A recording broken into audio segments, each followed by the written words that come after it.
So this summer, I was hired to teach 50 European cardiologists how to network. The scenario was that there was one Brit, otherwise everybody at this conference had English as a second language.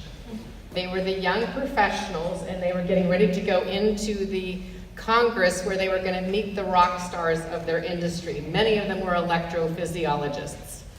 And I had worked with some some doctors and some medical device companies in the past, and I was terrified because to me, they were doing the most amazing things possible about saving lives. At the cocktail party about 7 o'clock, when I was all done, I was happy it was over, and I was talking with Iceland and Georgia from the former Soviet Union. The three of us were having a conversation, and there are 2 electrophysiologists in the entire country of Iceland, among other things that I had learned.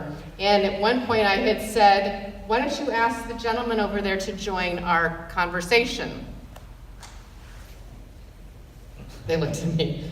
And I was confused. I was scared to go talk to this person because my sense was this was some rock star in this industry. And they were scared to walk over because they didn't know how to start a conversation. And I forget if it was Russia or Iceland who said, you show us how. So I walked to this man who looked like Jeff Goldblum, and he's all by himself drinking a glass of wine. And I said, would you like to join our conversation? And he said, that would be very kind. And I will remember that response for all my days, because even though I couldn't go in and break into someone's heart, we were having a heart-to-heart. And so what I shared with them is, you cannot teach me what you know. I can teach you what you know.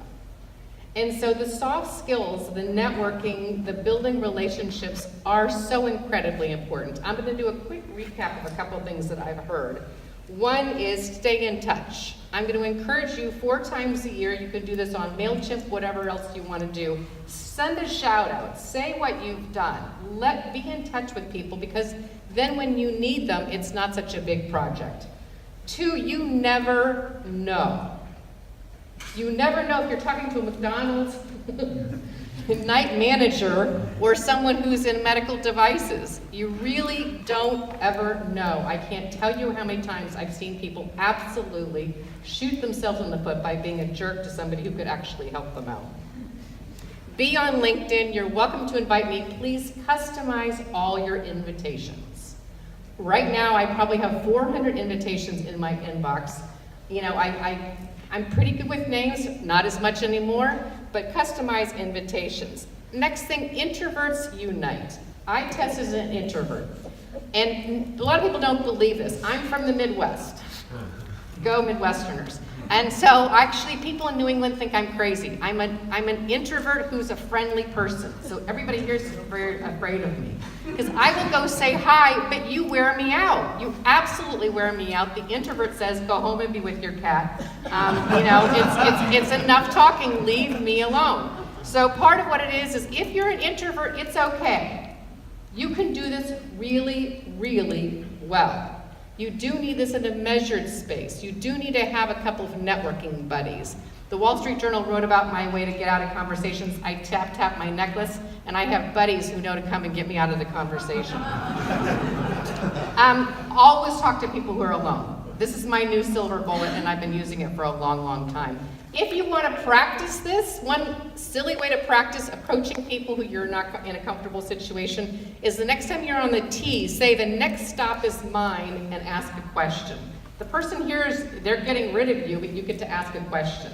So I do this in situations that are very comfortable, that help me build my confidence. Thank your parents that they told you when you left the house, don't talk to strangers. You're a grown-up now. Understand the difference between a good stranger and a bad stranger. I am unemployed every day. When you're a consultant, I am unemployed every day. This is exhausting. This is hard work. Be sure you take care of yourself in the process. I will also share with you I heard this from the Pew Research. The phone is the new blankie. We are so attached to our phone. We're not willing to leave our phone. It has to be by our side. And so I'm going to really encourage you to learn how to manage your phone. Because this is a barrier saying, do not talk to me. The Wall Street Journal did an article the other day about the earbuds, the ones that don't have the strings. You know, the whole thing is people leave them in because it's like, don't bother me. So part of it is you can solve someone's problem. You can solve someone's problem. You need to find out through networking who that person is. All right, thank you.